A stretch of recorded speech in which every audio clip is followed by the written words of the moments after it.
de fé. Vira para o irmão do seu lado e fala assim: aumente a sua fé. Você está no lugar onde você vai sair daqui com a fé elevada. Aleluia!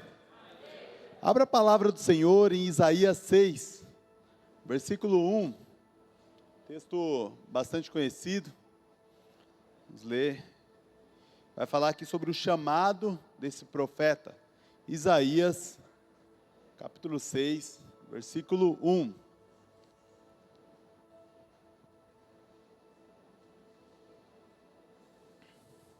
Todos acharam? Isaías 6, 1. É Isaías 6, 1. Aí acho que está 1. Beleza? Eu vou lendo aqui. Isaías 6, 1. Aê. Vamos ler então? No ano da morte do rei Uzias, eu vi o Senhor assentado em um trono alto e exaltado, e a aba de suas vestes enchia o templo. Acima dele estavam serafins, cada um deles tinha 6 asas, com 2 cobriram o rosto, com 2 cobriram os pés, e com 2 voavam, e proclamavam um aos outros: Santo, Santo, Santo é o Senhor dos exércitos. A terra inteira está cheia da tua glória. O som das vozes e os batentes das portas tremeram, e o templo ficou cheio de fumaça. Então gritei: ai de mim, estou perdido, pois sou um homem de lábios impuros, e vivo no meio de um povo de lábios impuros. Os meus olhos viram o Rei, o Senhor dos exércitos. Logo um dos serafins voou até mim, trazendo uma brasa viva, que havia tirado do altar com uma tenaz.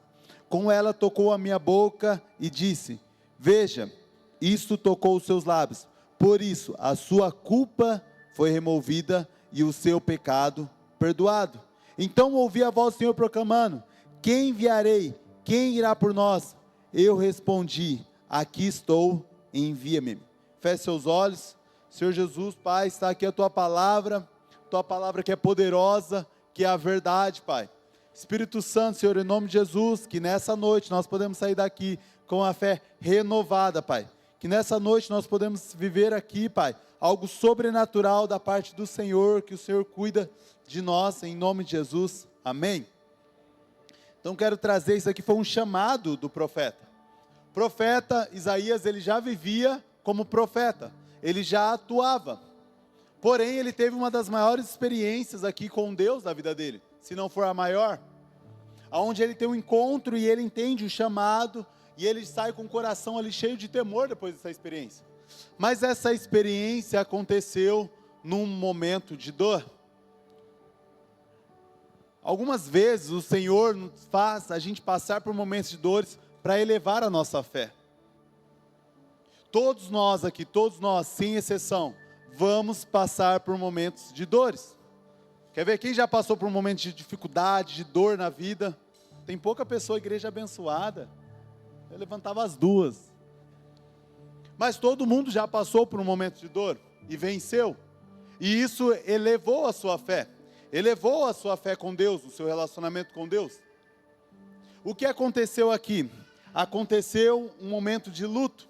Nós lemos o texto e começa no ano que o rei Uzias morreu. Se a gente for pesquisar ali, 2 Reis, ele vai falar sobre esse rei Uzias, que era um homem bom, e que o profeta, ele tinha uma intimidade com esse rei, era um grande amigo. De repente, o profeta, ele vê o seu amigo morrendo. Isaías, ele vê o seu amigo morrendo, no momento de luto, de dor, de tristeza, ele vai falar com o Senhor. E muitas vezes, o momento de dor que nos leva a falar com Jesus.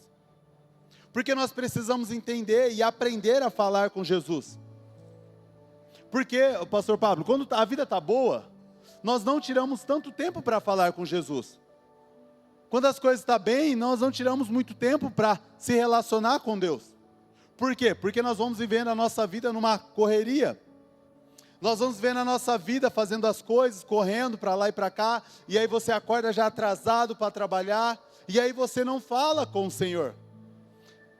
Na verdade, você fala de uma maneira errada. Porque quando a gente está na correria, vou dizer que o Rufino aqui, beleza, Rufino? Você é o Senhor.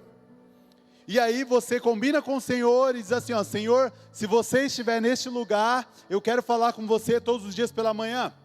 E você sai do culto com um voto ao Senhor. Só que quando toca o seu despertador, você já pega o despertador e o Senhor está ali, você olha as notificações, e aí você olha quem te mandou mensagem de madrugada, ninguém te mandou mensagem de madrugada. Aí você vai abrir o Instagram e começa a rolar, e o Senhor está ali, esperando uma conversa com você. E aí de repente você olha no celular e fala, cara, eu estou atrasado. E aí você começa a se vestir e você começa a falar com o Senhor assim, Senhor, abençoa meu dia. Nossa, Senhor, já me ajuda porque eu estou atrasado. E você começa a andar e de repente o Senhor está ali parado, esperando um relacionamento com você. Esperando uma conversa com você. Esse é seu dia a dia comum.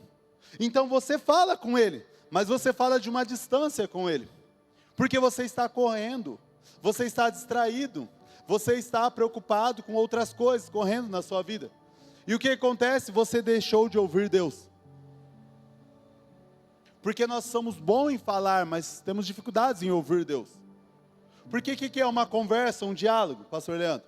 É quando eu chego diante do Senhor e eu vou começar a falar aqui, e eu começo a parar um tempo, e eu paro esse tempo e eu começo a falar, e de repente o Senhor começa a me responder, de repente eu começo a refletir e meditar no Senhor, eu pego a minha Bíblia e quando eu abro a minha Bíblia eu começo a encontrar respostas que eu estou clamando. No dia mal você para, no dia mal você não liga mais se está correndo, você não liga para as notificações, você não liga para o Instagram, você só quer resposta do seu coração, porque nós queremos encontrar alívio. E glória a Deus por isso, porque o Senhor é o nosso socorro bem presente na hora da angústia, na hora da dor, na hora da tristeza, o Senhor vem e traz um renovo no nosso coração, e renova a nossa fé, e nos ensina que existe um lugar, Eu tenho uma frase que eu roubei do pastor Pablo, que ele deve ter roubado de alguém, ou não, acho que essa é sua mesmo. Eu lembro que a gente estava aqui e a pastora Bruna passou por um câncer, né? Todo mundo acho que sabe. E foi um tempo muito difícil e nós se reuníamos para orar. E eu lembro que nós clamava. Senhor, cura. Senhor, e nós, qual que é o nosso objetivo? Nós estamos reunindo para orar atrás de uma cura, atrás de algo. Senhor, nós queremos uma bênção para a nossa igreja, nós queremos a cura. E aí de repente nós sempre orávamos, clamávamos e tirávamos uma reflexão, o que o Senhor falou com você, o que o Senhor falou com você, olha, hoje eu só vim para receber, não, ó, o Senhor ministrou isso e isso, e aí o pastor traz uma ministração, aquele dia nós tivemos uma visitação do Senhor, e ele traz assim, ele diz uma frase, procurando algo eu encontrei alguém, porque na hora da dor nós procuramos algo, procuramos uma cura, procuramos um refrigério na nossa alma, procuramos um Jeová Jirei, o Deus da provisão, e nós procuramos uma provisão, mas quando nós começamos a buscar essas coisas, de repente nós encontramos Ele, e quando nós encontramos Ele, nós dizemos assim, tudo isso não importa, porque eu tenho Ele agora. Quantas vezes o Senhor faz você parar na sua vida, simplesmente porque Ele só quer se relacionar com você? Nós precisamos ter fé no dia mal. O dia mal não é para te parar. O dia mal é para você encontrar com o Senhor. O dia mal é para você se relacionar com Ele. Não busque outros lugares. O que esse profeta fez? Ele foi no templo orar. Ele poderia ter procurado amigos. Ele poderia ter procurado outros. Gente, tem hoje gente desabafando com o chat GPT. Tem gente que desabafa com o Uber. Você entra no Uber, senta lá e já começa a falar. Eu já trabalhei de Uber. Quem já trabalhou sabe. Você entra aqui, o cara já começa a falar assim, eu estou no caminho do divórcio, e começa a falar. Aí o que ele responde? Ó, a corrida deu 19h30. Você fala, e a resposta do cara é essa. Por quê? Porque ele não foi feito para resolver o seu problema ali. Quem a pessoa especialista de resolver problemas é o Senhor. É o Senhor que você deposita ali as suas lágrimas no dia mal. Mas você precisa ter fé para ir até Ele.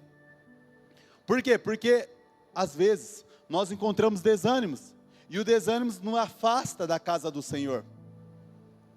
O dia mal, às vezes nós entregamos uma resposta pela facilidade do ao vivo. Nós dizemos assim, vou pôr ao vivo, sabe? Pelo menos eu vou ouvir alguma coisa. Ou eu vou, ver aqui um Reels, que aí vou tentar me alimentar. E você não bebe da fonte, que é Jesus. E nós precisamos beber da fonte, que é Cristo. A fonte que nos traz o alimento. É no Senhor que nós encontramos o alimento. Então, como que a gente faz para aumentar a nossa fé no dia mal? Se você gosta de anotar, o primeiro ponto é ir até o Senhor. Simples, básico e funcional. Pastor, estou vivendo um dia mal. Vá até o Senhor. É Ele que tem as respostas. É Ele que tem a cura. É Ele que tem a provisão sobre a sua casa. É Ele que vai trazer o socorro bem presente na hora da angústia. É Ele. E quando nós chegamos a Ele, nós precisamos clamar a Ele. Isaías chegou clamando ao Senhor, talvez entregando lágrimas ali, entregando um lamento, mas o Senhor trouxe uma resposta. E Ele traz uma grande visão ali. Existiam ali, a visão dele é aberta ali no mundo espiritual, e ele enxerga 6 anjos ali com 6 asas. Com 2 cobriram o rosto, com 2 cobriram os pés, e com 2 voavam. E proclamavam, Santo, Santo, Santo é o Senhor dos Exércitos. Quando nós chegamos em um lugar, quando nós chegamos na presença de Deus, nós somos constrangidos pela presença de Deus. Porque nós olhamos para quem? Para nós. Quando Isaías viu tudo essa cena, eu imagino um alto e sublime trono, anjos proclamando, a presença de Deus invadindo o coração dele, ele diz uma resposta: ai de mim, porque sou homem de lábios impuros, porque estou no meio de lábios impuros, de homens de lábios impuros. Mas olha que engraçado, pastor Pablo, o chamado dele, o ofício dele, era estar em lugares de lábios impuros. Porque o ofício do profeta era pegar uma mensagem de Deus e levar ao povo. Olha, vocês estão pecando, vocês estão errados. Vocês precisam se arrepender. Mas o que aconteceu com o profeta? Ele se contaminou no dia mal. Ele se contaminou pelos lábios impuros. Agora ele não só está no meio de lábios impuros, mas ele é um homem de lábios impuros. Nós precisamos entender qual que é o ambiente que a gente está. Eu estava estudando e eu gostei muito dessa expressão, o cara estava falando sobre o livre-arbítrio, né? E ele estava dizendo assim, nós temos livre-arbítrio, né? Nós escolhemos pela nossa identidade, porém nós somos formados pelas nossas influências, dos nossos lados, da nossa comunidade, da nossa família. Ele diz assim, hoje aqui no Brasil, todo mundo gosta, quem gosta de uma churrascaria de carne? Tem alguém vegano aqui? Não? Todo mundo gosta de carne. Por quê? Porque é cultural. Uma picanha, os irmãos até salivando. Uma carne, porque isso é cultural. Se a gente for para a Índia e falar que a gente come carne de vaca, eles vão achar isso cúmulo. Por quê? Porque a cultura deles são diferentes. Isso eu estou trazendo algo, né, regional. Mas quando nós vamos se aproximando, a influência, o círculo que a gente vai, o que a gente tem ouvido, o que a gente tem deixado entrar no nosso coração, é o que vai alimentar a nossa vida. Por quê? Porque a Bíblia vai dizer, se os seus olhos forem bons, todo o seu corpo é bom. Mas se os seus olhos forem maus, com grandes trevas há em você. A Bíblia vai dizer que o que fere não é o que entra, mas é o que sai. E ele vai dizer que o que sai é o que você tem alimentado, é o seu coração ali. Então o que você tem alimentado, o que você tem, as rodas de conversa que você está, é o que vai definir se você vai ser um homem de lábios impuros ou não. Porque ele só era um homem de lábios impuros, pois ele estava no meio de homens de lábios impuros. Ele deixou se contaminar por isso. Porque a Bíblia vai dizer que as más companhias corrompem os bons costumes. Quer dizer o quê? Se você está num ambiente onde todo mundo fala palavrão, daqui a pouco você vai falar palavrão. Se você está num grupo de amizade que todo mundo tem malícia ali, que comentam das mulheres, no começo você rejeita. No começo você vai colocar. Daqui a pouco eles vão falar e você só vai dar uma risada. Daqui a pouco eles vão falar e você vai olhar. Daqui a pouco eles vão continuar falando e você vai estar olhando e apontando e desejando. Porque as más companhias corrompem os bons costumes. Qual que é o nosso posicionamento? Nós precisamos nos posicionar. Se você quer aumentar a sua fé, no dia mau você precisa ter posicionamento. Porque no dia mau as tentações vêm. No dia mau, eu gosto muito de uma frase de Billy Graham que ele diz assim: toda vez que você quiser viver no mar de pecado, Satanás está com um barco pronto para você. Toda vez que vem a tentação, Satanás já tem preparado algo para te afundar. Toda vez que você vê a tentação chegando, o dia mau chegou, a luta vem, Satanás ele já projetou algo para destruir a sua casa, a sua família. Toda vez que o dia mau vir, ele vai lançar setas sobre a sua cabeça.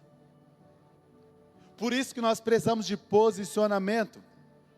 Se você quiser elevar a sua fé, você precisa se posicionar.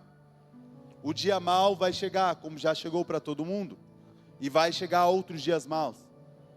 Mas o que vai definir se você vai estar aqui, continuando louvando ao Senhor, entregando uma adoração ao Senhor, ou se você vai estar no lamaçal do pecado, é o seu posicionamento. É se você vai aceitar o pecado entrar no seu coração e começar sorrateiro, e ele começa de pouquinho em pouquinho. Ninguém tropeça em uma montanha. Se tem uma montanha na sua frente, você consegue enxergar a montanha e fala assim: opa, vou desviar. Mas imagina, uma pedrinha na sua... Uma pequena coisa, uma pequena brecha, um grupo de amigos, um grupo no WhatsApp, que você está ali na faculdade, só por estar, porque às vezes falam algo interessante, às vezes vai matéria, mas a maioria das vezes vai pornografia, vai a foto do cara no barzinho, bebendo. Então você precisa entender e se posicionar. Chegou o momento de pegar e sair desse grupo. Chegou o momento de você pegar o Instagram e começar a olhar. Quais são as pessoas que eu estou seguindo? Qual que é o conteúdo que eu estou absorvendo para a minha vida? Porque ele vai começar a entrar sobre a sua casa. Satanás ele começa, e às vezes a falta de posicionamento, ele começa a invadir a sua casa. Tem uma frase, Lucão, que diz assim, ó: eles invadiram a nossa cidade e nós não falamos nada. Por quê? Porque está lá na cidade, está de boa. Eles invadiram ali o nosso bairro e nós não falamos nada. Por quê? Ainda está no bairro, deixa minha casa aqui. Eles invadiram a nossa rua e nós não falamos nada. E agora eles invadiram a nossa casa. E por nunca falarmos nada, agora nós não conseguimos falar mais nada. Qual que é o moral da história? Nós às vezes deixamos as pequenas pedras e ela começa a virar uma montanha.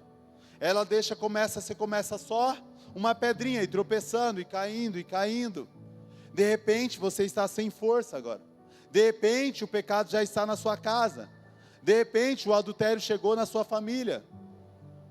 De repente a pornografia já está na sua casa, no seu celular, já está consumindo. E antes só eram reels de uma menina dançando ou de um menino. Antes só era, é só uma coisinha aqui que o WhatsApp mostrou, que o Instagram passou aqui. Só que você não posicionou aí. Então você não posicionou, de repente a sua família está destruída. Eu preciso te falar que Satanás ele não brinca de ser Satanás. Ele investe pesado para destruir a sua casa e a sua família. Por isso que nós precisamos aumentar a nossa fé com o nosso posicionamento. Posicionamento contra o pecado, posicionamento contra as brechas. Precisamos fechar as brechas. E aí também, Isaías ele começa a ter essa conversa com o Senhor, e aí vem um anjo diante dele, com uma tenaz. Tenaz era uma pena que usavam para escrever. Então ele pega essa tenaz, uma brasa viva, diante do altar do Senhor, e coloca na boca de Isaías. Mas o interessante é que quando a gente lemos aqui, ele fala duas coisas. Ele diz um ponto: primeiro, o pecado é perdoado. Todos nós sabemos que o Senhor é capaz de perdoar os nossos pecados. O Senhor é um Deus que perdoa os nossos pecados. Nós entendemos isso, mas ele diz um outro ponto: a sua culpa foi removida. Ele entendeu que no coração dele, ele entendia que o Senhor podia perdoar pecados, mas a culpa dele ter sido profeta e estava no lugar de lábios impuros. Ele entendeu que o dia mal pode às vezes nos fazer cair. Às vezes no dia mal nós podemos pecar, nós podemos falhar. O dia mal acontece, e isso pode ser que a gente falhou, que a gente pecou, que a gente se desviou por um caminho, que de repente nós estávamos numa rota com o Senhor, estávamos bem, mas chegou um dia mal, chegou uma depressão, chegou uma angústia no nosso coração, e de repente vamos pecando contra o Senhor. Mas a boa nova do Senhor é essa: existe um Deus que Ele perdoa os pecados e Ele remove toda a culpa. Existe um Deus que Ele traz libertação sobre a sua vida. Existe um sangue que foi derramado numa cruz, que hoje te torna livre. O pecado não tem mais autoridade sobre a sua vida. A culpa não mais tem autoridade sobre a sua vida. Você não vai mais carregar essa culpa de entender: nossa, toda vez eu caio, eu não aguento mais, eu não sou digno de estar aqui, eu não sou digno de estar na tua presença. Toda essa culpa ela é removida, porque o sangue do Senhor é suficiente para libertar e te curar de todo pecado, de toda mágoa. Às vezes você está carregando palavras tanto tempo você está carregando aquilo. Tanto tempo, às vezes, uma palavra do seu pai que falou na infância, e você está carregando isso. Talvez você está carregando uma palavra de um abandono. Talvez você está carregando essa culpa: não, a culpa foi minha da separação dos meus pais, a culpa foi minha disso acontecer, eu que sou o culpado, eu que sou falho, a culpa é minha, e sente tudo isso. Mas o Senhor, Ele vem como uma tenaz, como Isaías recebeu essa graça do Senhor. Hoje nós recebemos essa graça do Senhor aqui. O Senhor vai curando toda a sua culpa, e o Senhor livra isso. E aí o mais interessante, pastor, é quando ele recebe essa cura, ouve uma voz do Senhor dizendo assim: quem eu enviarei? E eu imagino Isaías olhando para aquilo e dizendo assim: será que Ele está me chamando? Será que eu sou digno ainda mesmo falho? Será que eu sou digno ainda mesmo sendo um pecador? Será que eu mereço ainda? Eu já fui chamado pelo Senhor, era para me estar pregando, mas eu falhei. Era para me estar vivendo os planos do Senhor, mas eu falhei. Será que eu sou digno ainda? E de repente, Ele traz uma resposta a isso. Talvez Ele olha para mim, Ele olha para ele e diz assim: ó, eu já pequei, mas eu sei quem está me chamando agora. Eu sei que agora eu não vou estar mais pela força dos meus braços, eu vou estar simplesmente por uma resposta dEle. E ele olha o Senhor e diz assim: ó, envia-me a mim, aqui estou. Toda vez que você passa por uma luta e por uma batalha, é para ser uma testemunha no Senhor. Toda dor que você sofreu na sua vida, todas as lutas, angústias, tudo isso é para que você seja uma testemunha viva do Senhor.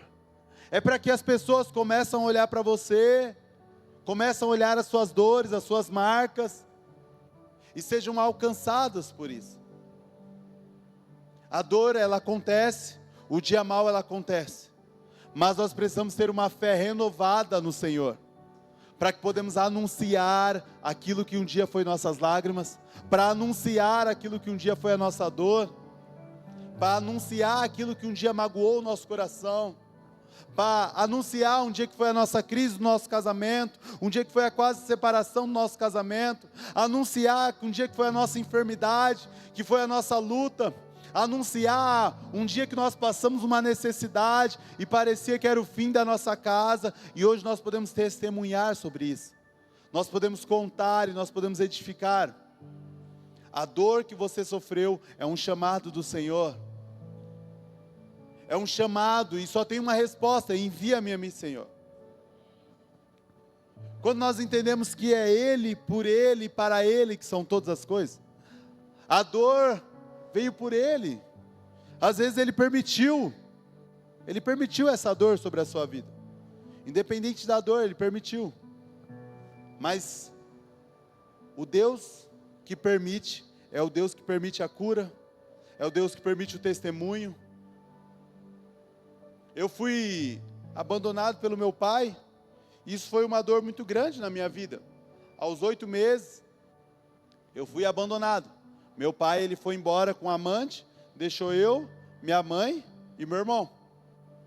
E aí, a gente passou muitas necessidades ali. Graças a Deus não passei fome, mas eu me recordo de minha mãe levar a gente pro shopping, e aí ela comprava 2 McLanche Feliz, e ela não comia, porque ela não tinha condições de comprar 3 lanches, era apenas, ela ia com o dinheiro contado para comprar os 2. E aí eu lembro que a gente, por mais ou menos 6 anos, 7 anos, que ela dormia no chão, em dia frio, em dia quente, ela dormia no chão, e ela colocava eu e meu irmão para dormir na cama, por 6 anos. E qual que era o meu questionamento com tudo isso? Como agora existe um Deus Pai, que se denomina Pai? Não tem como. Eu não conseguia olhar para Deus como um pai. Então, aos meus 18 anos, meu pai, ele volta, ele aparece do nada, imagina. Então, corta aí um flash, 8 meses, ele vai embora, eu nunca vi ele. Na verdade, minha mãe disse que ele apareceu uma vez quando era pequenininho, e depois, aos 18 anos, ele aparece, do nada. Eu volto para casa e ele está ali. E aquilo foi um choque, e aquilo foi uma mágoa muito grande que eu carregava. Eu humilhei ele, eu e meu irmão ali, falamos muitas coisas ruins para ele. E aí ele vai embora, né, sendo muito maltratado, excomungado de casa. Só que eu vou e me converto, pastor Pablo. E aí, como que agora eu aprendo na escola dominical, eu aprendo que agora existe um Deus Pai, um Pai nosso que estás no céu. Que choque de realidade com a minha vida. Mas, e aí eu sempre caminhei minha vida, então converti com 19 para 20. Quando eu tinha aproximadamente 21 para 22 anos, acho que esse livro foi até o pastor que me deu, do Luiz Hermínio, chamado Paternidade para as Nações. E eu me deparo com aquele livro, e aí ele começa a contar uma história de paternidade. E aquele livro, ele já não era bom, né? Que ele desmonta, né? Não sei se eu desmontado. E eu começava a chorar, e chorar, e chorar, e chorar sobre aquele livro. Entendi que eu não era curado. E aí, eu comecei a pensar, cara, eu preciso resolver essa parada. Eu preciso ter fé para resolver esse B.O. É um dia mau para mim. É algo dolorido para mim. É um dia de luto. Ali eu sentia uma necessidade, e aí começou uma luta muito grande sobre a minha cabeça. Só que eu tive uma decisão. Eu vou para São Paulo. Ia ter uma conferência, eu falei, eu vou juntar o útil ao agradável. Eu vou para uma conferência e lá eu vou visitar o meu pai. Então, beleza. Nós tínhamos um corte. Com 18 anos e agora com 21 anos eu tinha que ir lá resolver tudo isso. Eu lembro que essa viagem, ela foi mais longe do que a China, eu acho. Pensamentos vinham e parecia que não chegava, uma luta. Exemplo, olha que engraçado, eu fui lá para perdoar o meu pai. Eu fui lá para resolver isso, e eu queria pedir perdão ao meu pai. Eu não queria, eu entendi que eu era a pessoa. Eu era o vilão da história. Foi esse sentimento. Então fui abandonado, minha mãe sofreu. Mas quando eu li a Bíblia, quando eu li aquele livro, eu comecei a entender que quem carrega a verdade, ele é o culpado. Meu pai não conhecia o Evangelho, mas agora eu conheço, e eu sou escravo daquela palavra. Eu era escravo daquele Evangelho que me impulsionava a dizer assim, ó, você não pode desejar a morte dele, se você crê no Evangelho. Você não pode desejar as coisas ruins, se você crê nesse Evangelho. E aí, chegando lá, fui para pedir perdão. Nós paramos o carro aqui, ele parou atrás, e aí ele vai na porta, e diz assim, ó, alguém quer ir comigo? A minha resposta foi, eu não quero. Logo, estava eu, Lucão, pastor Pablo, e mais um amigo nosso chamado Robert. Quem que ele queria que fosse, pastor? Lógico, que era eu. E aí eu já tive uma reação grande, nada a ver, o pastor Pablo ir com ele. Ele queria que eu fosse com ele. Só que a minha resposta foi, não, eu não quero. Pode ir sozinho. Com uma mágoa. E aí, os meninos falando, para, mano, você tem que perdoar, mano. Nós veio para isso, Deus é com você. E aí nós fomos lá, resumindo a história, para ganhar um tempo. Eu fui, eu pedi perdão ao meu pai. E eu falei, eu fui curado, e a minha resposta foi... E ele começou a querer discurso, eu falei, eu não preciso de um discurso, eu só preciso de um perdão seu. Eu já desejei sua morte. Você não é o vilão mais da história, mas agora eu sou o vilão, porque o que eu desejei para você foi morte. Eu esperava uma ligação para que você, quando estivesse morto, eu sonhava com essa ligação de avisar assim, ó, seu pai morreu, que alegria. Então eu comecei e ali eu fui curado. E agora, eu estou tendo uma nova experiência com a minha filha. Ela tem 2 anos. Quem já é pai e teve essa fase aqui, está nessa fase, você entende que ela começa a perguntar muito. E ela começa a demonstrar muito as coisas. E aí eu tive uma experiência, semana, eu estava aqui na igreja com ela, e ela começou a servir. A gente estava fazendo saquinho surpresa. E de repente ela pegava um saquinho e ela corria. E eu e o Michael estava pegando de 10, 20 saquinhos, já jogava, mas ela queria participar. E ela pegava de um e corria para lá, e ela pegava outro e corria, e ela ficou correndo ali todo momento. E eu comecei a entender que o Senhor nos dá a oportunidade de escrever histórias diferentes. Sabe, a fé no Senhor, quando você vence o dia mal, é um convite do Senhor dizendo assim, ó, você pode escrever uma história diferente. Pastor, eu sofri muito com o divórcio do meu pai. Eu sofri muito com o divórcio da minha casa. O Senhor te dá um convite, escreve uma história diferente agora no seu casamento. Pastor, eu sofri muito com dores na minha casa. Eu passei fome na minha casa. Foi momentos de dor, dificuldade. O Senhor traz um convite para você. Transforma essa realidade. Os seus filhos não vão passar fome. Aquilo que foi uma dor para você, que isso seja um canal de transformação sobre os seus filhos, sobre a sua casa, sobre a sua história, que aonde você colocar as plantas dos pés, as pessoas conseguem ver o seu testemunho. Se sua casa teve divórcio, a sua família não vai ter divórcio. Eu quero profetizar isso, queria que vocês levantassem as mãos. Se na sua casa teve abandono, se você sentiu o abandono de um pai, se você sentiu a dor de ser rejeitado, eu quero profetizar que na sua casa não vai ter. Eu quero profetizar que você e a sua casa vai servir ao Senhor. Você vai ver a sua família crescendo na graça e no conhecimento. Vocês vão ver os seus filhos apaixonados por esse Evangelho. Eles vão encontrar Jesus. Em nome de Jesus. Igreja, esse é o Evangelho que nós temos. Mas nós precisamos de fé. Sabe? Nós precisamos renovar a nossa fé. Sabe por quê? Porque no dia mal, a nossa fé às vezes vai lá embaixo. Sabe? Se existe, a Bíblia vai dizer que Jesus ele vai falar assim, ó, homem de pequena fé, vocês têm pouca fé. Só que toda vez que existe a palavra pouca, Jesus ele dá um parâmetro, se tem pouco também tem muito. E se tem pouco tem como aumentar. Então o meu desejo é que o Senhor aumente a nossa fé. Aumente a nossa fé se você está passando por um dia mal. O meu desejo é que a sua fé aumente, que você vence, você testemunhe. E amanhã é você pregando nesse altar, dizendo o que o Senhor fez sobre a sua vida, o que o Senhor está fazendo sobre a sua casa, sobre a sua família. Este é o Evangelho. Queria que vocês se colocassem de pé.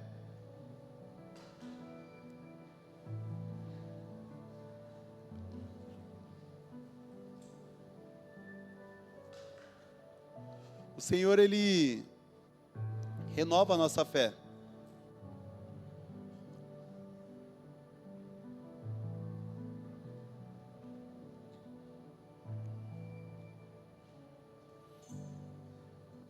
Eu quero orar com vocês. Quero ler um trecho aqui. João 15:16 vai dizer assim, ó: vocês não me escolheram, mas eu o escolhi para irem e darem fruto, fruto que permaneça, ao fim que o Pai conceda a vocês o que pedirem em meu nome. Não foi vocês que escolheram Jesus, mas foi o Pai que viu você, que viu a sua dor, que viu a sua tristeza, e Ele escolheu você. E eu quero orar com você. Eu quero orar para você, para que você seja renovado na sua fé. Eu quero que você venha aqui e você venha com o coração dizendo: Senhor, renova a minha fé. Senhor, aumenta a minha fé. Senhor, em nome de Jesus, eu estou aqui para sair daqui renovado pelo Senhor. Eu estou aqui para sair com a minha fé elevada. Eu quero um renovo do Senhor. Eu estou aqui, Senhor, em nome de Jesus, Pai, pedindo: vem, Senhor. E quando Ele vem, tudo se transforma. Como Isaías, que clamou ao Senhor e teve a maior experiência da vida dele. Eu te convido a você, clame a Ele, porque Ele virá e trará a resposta para a sua vida. Em nome de Jesus, enquanto o louvor estiver tocando, eu quero te convidar a sair do seu lugar. Vem aqui ao teu altar. Você e Deus. É o Senhor.